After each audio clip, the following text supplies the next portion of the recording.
The dash is on to get to the Kentucky Derby. Joining me now is Jeanenne Tornatore of VividSeats, here to talk about how to make that happen.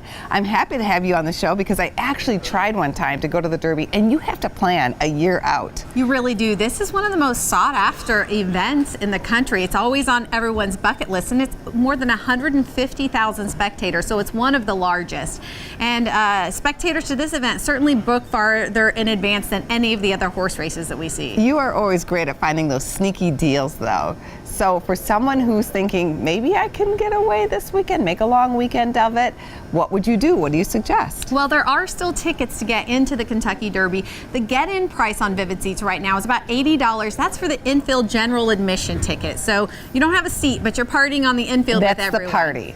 If you want to sit in the grandstands, yes. If you want to sit in the grandstands, you're looking at $312 for an entry-level ticket to the grandstands. But the key is that a lot of people don't know, which I know you were hinting at, is that the day before the Kentucky Derby is another race called the Kentucky Oaks. This is a big local favorite for folks in Louisville, but you still have the big hats and all of the fanfare. So the locals know how to make it happen and do it right. I love this. The price tag is smaller. So infield for this, you can get in for $55 and grandstand seats for just $75. So, and you can also get combo tickets that include both days at a really great price. So if you're looking to do it all in for all weekend, those are still available as well. So we can get the tickets, but here's the other issue. The hotels are so booked up. Yeah, you know, travel is always a big piece of this for a lot of people because people are coming in from all across the country for this main event. So, you know, you're certainly going to pay a premium for hotels, and a lot of people look to those alternative lodging options where you can stay in people's homes or apartments, and certainly, you know, airfare as well. So if you haven't done that already, that's probably going to be the priciest component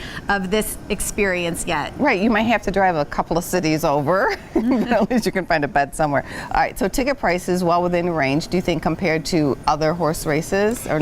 Yeah, it's interesting. We looked at 4 years of historic data on VividSeats and comparing the Derby to the two other big ones, the Preakness and the Belmont Stakes. Not only do people book farther in advance for the Derby versus these others, but they also pay a lot more.